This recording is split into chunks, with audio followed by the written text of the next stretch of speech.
सामान्य शिक्षक साथियों को नमस्कार। सामान्य साथियों, आज की इस वीडियो में हम बात करेंगे कि यूडायस प्लस के आधार पर हमारे उत्तर प्रदेश में 30,000 विद्यालयों का चयन किया गया है। उनको कायाकल्पित करने के लिए, उनका जीर्णोद्धार करने के लिए, उनमें मेजर तथा माइनर अर्थात दीर्घ तथा लघु मरम्मत करने के लिए उनका चिन्हीकरण किया गया है। अब चिन्हीकरण जो किया गया है उसका आधार है कि उनका जो एस्टेब्लिशमेंट ईयर है, उनका जो स्थापना वर्ष है, उनका जो निर्माण वर्ष है, दोनों जिनके अधिक पुराने थे उनके आधार पर उनका चिन्हीकरण किया गया है। साथ ही उसमें जो छात्र नामांकन है उस छात्र नामांकन के आधार पर किया गया है, और छात्र नामांकन में भी बालिकाओं की संख्या अगर अधिक है तो उसके आधार पर किया गया है। अब इनका चयन तो साथियों हो गया, तो सबसे पहले तो आप देख लीजिएगा कि आपके विद्यालय का इसमें चयन हुआ है अथवा नहीं हुआ है, और उसके बाद तो इसकी जानकारी आपको वीआरसी से प्रेषित जो सूची है उससे पता चल जाएगी। प्रत्येक विकास क्षेत्र में वीआरसी द्वारा सूची प्रेषित कर दी गई है। राज्य परियोजना से ही एक एक्सेल प्राप्त हुआ है, उसी एक्सेल को जो है विकास क्षेत्र वाइज करके प्रेषित किया गया है।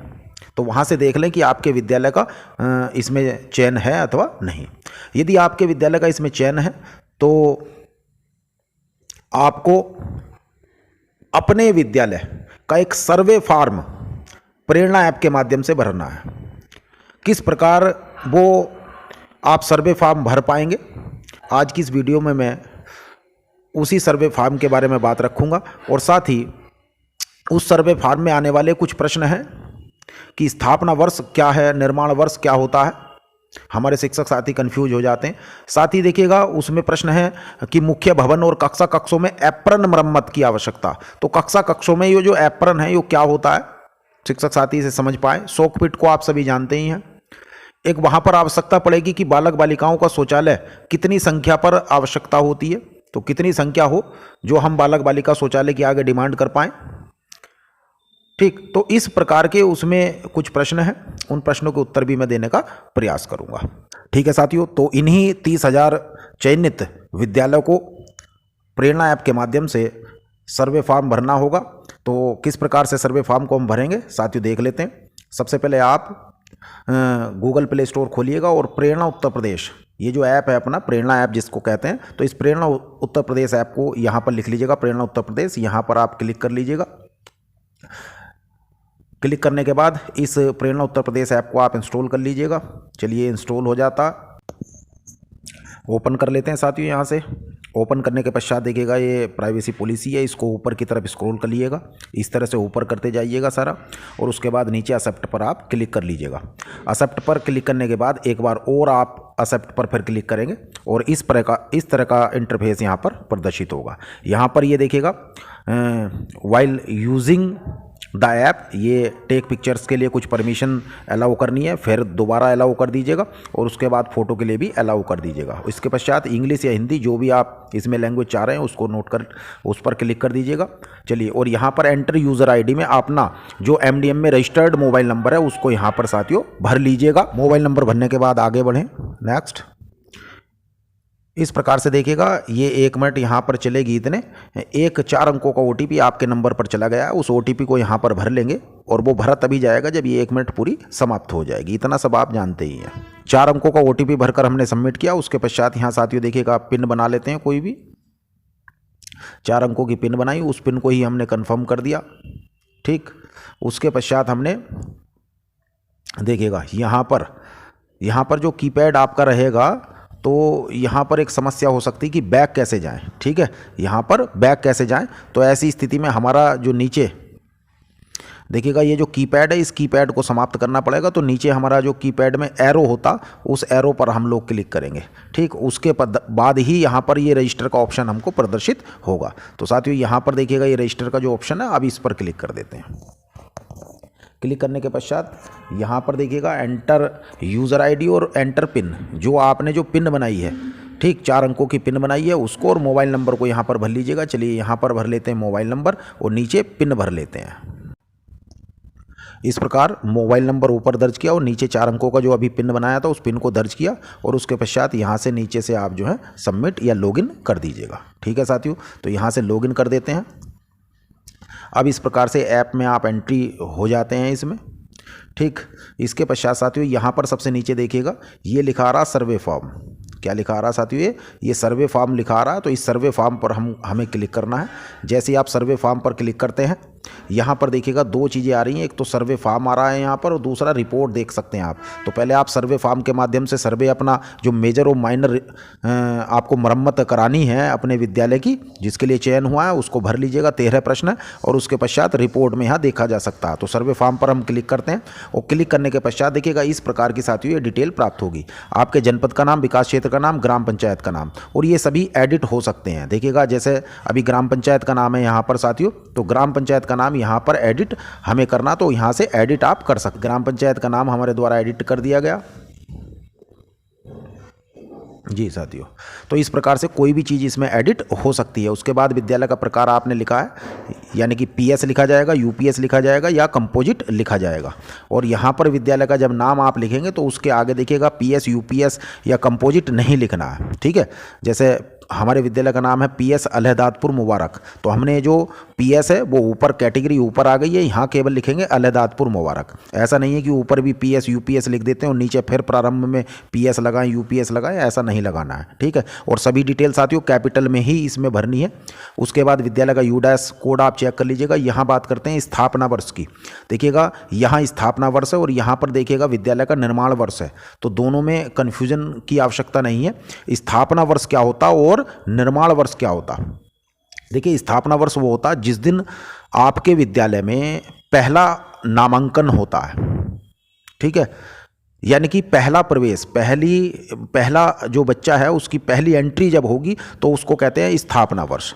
ठीक, और निर्माण वर्ष वो होता है जिस सत्र में आपके विद्यालय का निर्माण हुआ हो, कंप्लीट हो चुका हो। ठीक, तो उसको कहते हैं निर्माण वर्ष। ये निर्माण वर्ष और स्थापना वर्ष ये हमारे विद्यालयों में, परिषदीय विद्यालयों में लिखे हुए हैं, वहीं से देख करके आप लिख लीजिएगा। सभी को इसके संबंध में जानकारी है। हाँ, इतना जरूर है। तो एक बात आती कि स्थापना वर्ष और निर्माण वर्ष में हमारे परिषदीय विद्यालयों में क्या होता कि स्थापना वर्ष साथियों पहले भी है, हो सकता है स्थापना वर्ष पुराना हो, निर्माण वर्ष बाद में। क्यों?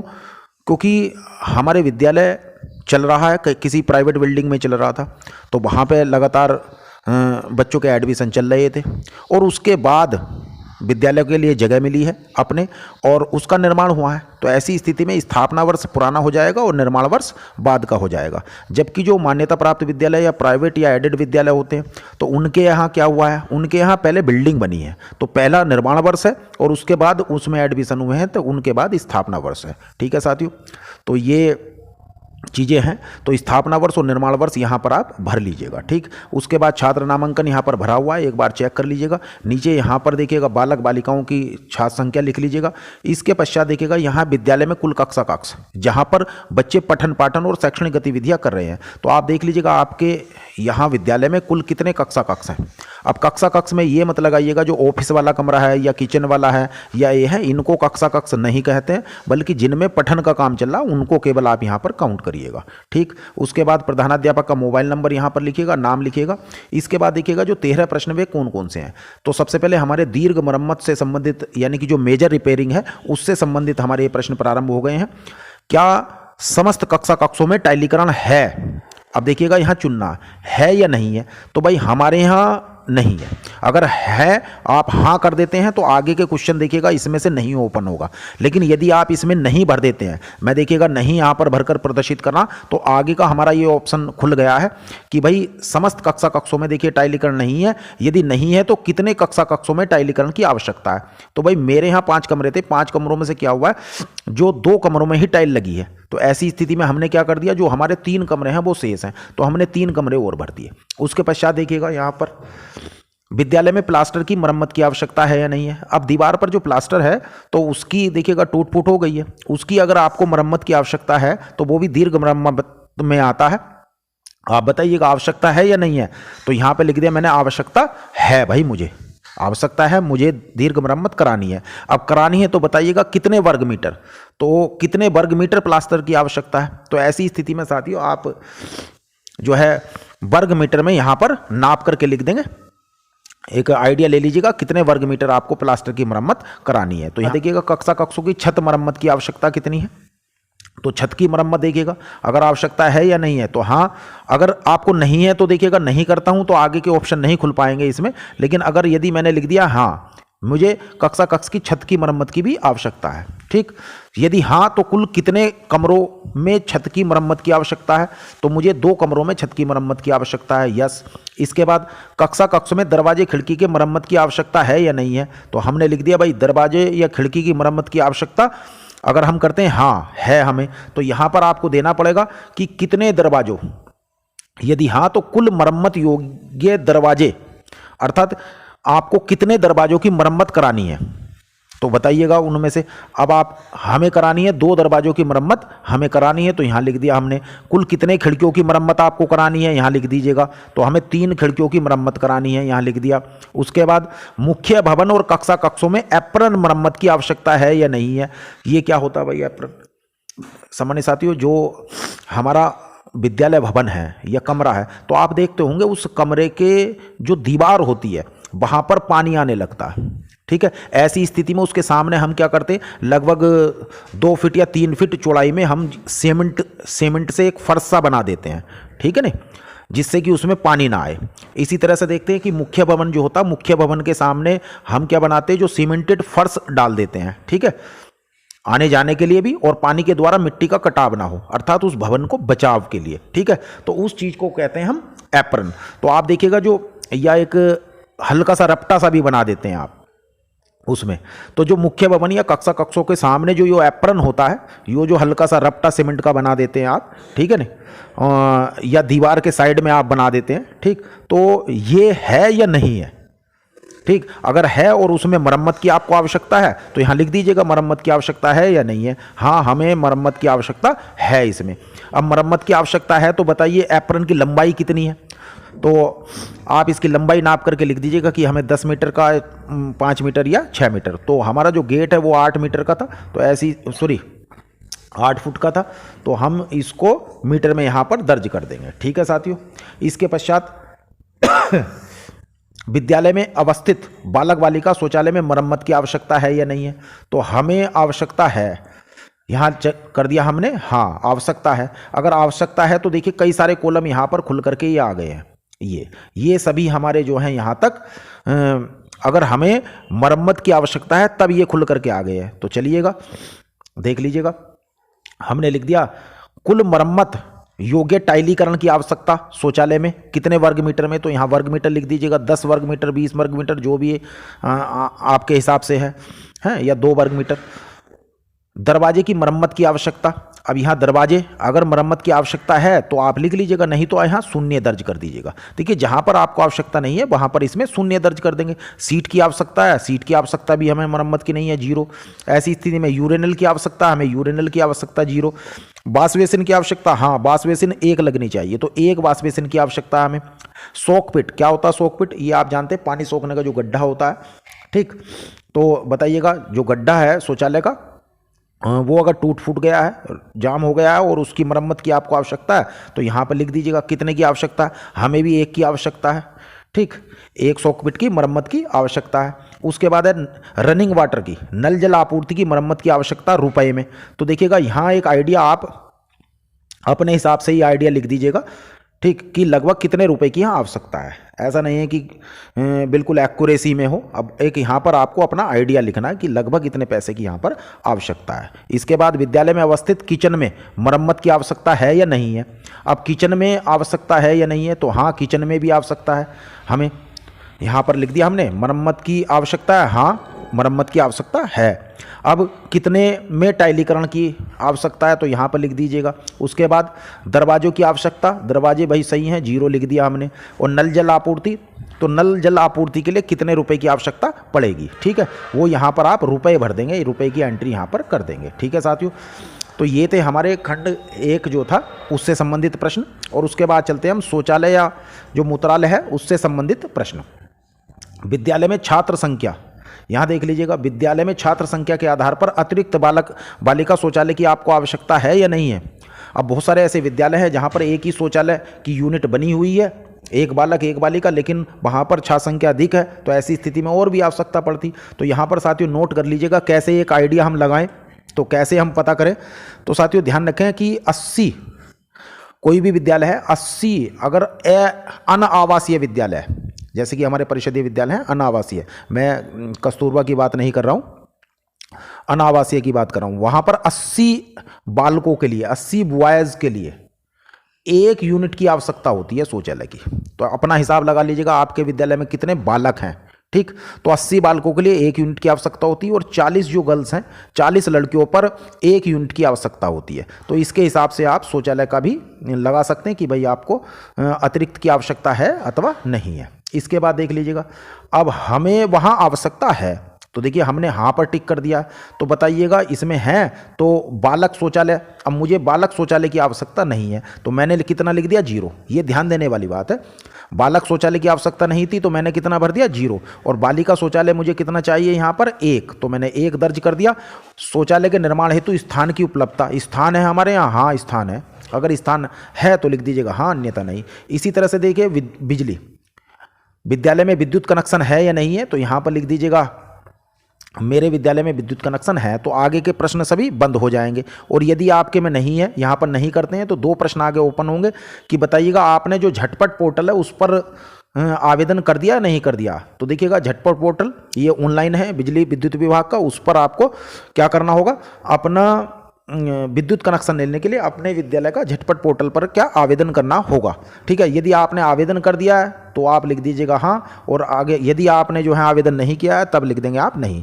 दोनों ही स्थिति में, हाँ या नहीं की स्थिति में, दोनों की स्थिति में नीचे वाला जो प्रश्न है वो ओपन ही रहेगा, ठीक है। कि बताइएगा यदि विद्युत पोल 40 मीटर से अधिक दूरी पर है तो क्या एस्टीमेट विद्युत विभाग के द्वारा आपने बनवा लिया अथवा नहीं बनवा लिया है। तो यदि कुछ विद्यालयों में एस्टीमेट उन्होंने बनवा लिया है, कनेक्शन लगभग सभी में लग गए हैं, अगर लग गए हैं तो हाँ कर देते, हाँ कर देते, आगे के प्रश्न ही समाप्त हो जाते। और यदि नहीं तो ऐसी स्थिति में यहाँ पर जो भी एस्टीमेट बन पाया हो, बन गया, यहाँ लिख दीजिएगा हाँ एस्टीमेट हमारा बन गया। और यदि एस्टीमेट बन गया तो उस एस्टीमेट में धनराशि भी लिखी हुई होगी, विद्युत विभाग ने जो एस्टीमेट बनवाया कि कितनी धनराशि की आवश्यकता है, तो वो धनराशि भी आप यहाँ पर दर्ज कर दीजिएगा, ठीक है। 4 दीवारी हेतु प्रश्न है साथियों, यहाँ पर 4 दीवारी की आपको आवश्यकता, तो हाँ भी है नहीं भी आंशिक भी। अरे अध्यापक साथी कहते हैं कि हमारे यहाँ जो 4 दीवारी है ऊंची नहीं है, ठीक है। तो हमारा जो बेसिक के हिसाब से मुझे जो जानकारी है शायद 4 फीट की है, अगर इतनी है तो आप इसको लिखिएगा हाँ।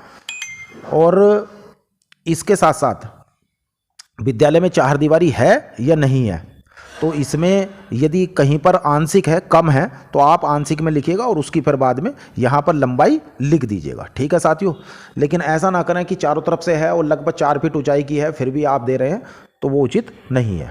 इसके बाद पेयजल व्यवस्था हेतु, पेयजल में देख लीजिएगा आप पीने का पानी, तो ये सब जगह व्यवस्था है, और अगर कहीं आप नहीं है तो नहीं भरिएगा। और नहीं भरने के बाद देखिएगा जो हमारा उत्तर प्रदेश जल निगम है उसके द्वारा जो निर्गत एस्टीमेट होता है उसके द्वारा समरसेबल पंप या बोरिंग हेतु कुल कितनी धनराशि की आवश्यकता होगी, वो धनराशि यहाँ रुपए में आप लिख देंगे, ठीक है, संख्या लिख देंगे उसकी।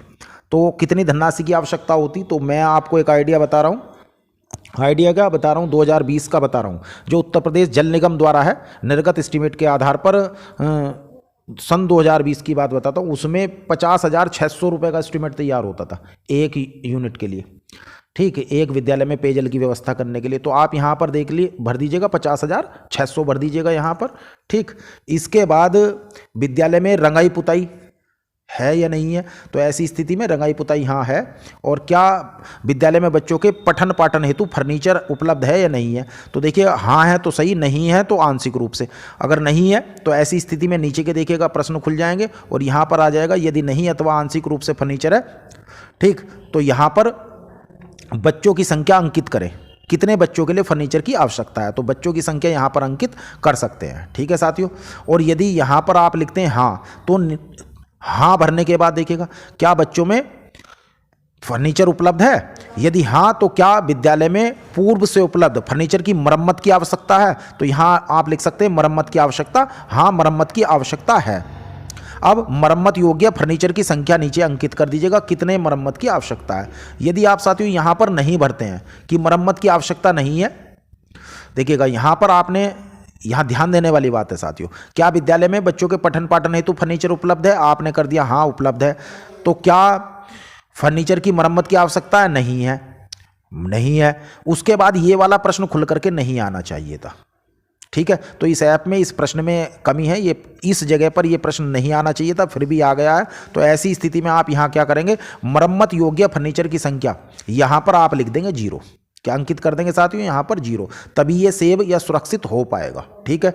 तो इस चीज़ का आप ध्यान रखें यहाँ कि विद्यालय में फर्नीचर है, आपने है भर दिया और उसे मरम्मत की भी आवश्यकता नहीं है, तो ऐसी स्थिति में यहाँ कितना भरेंगे 0, ठीक।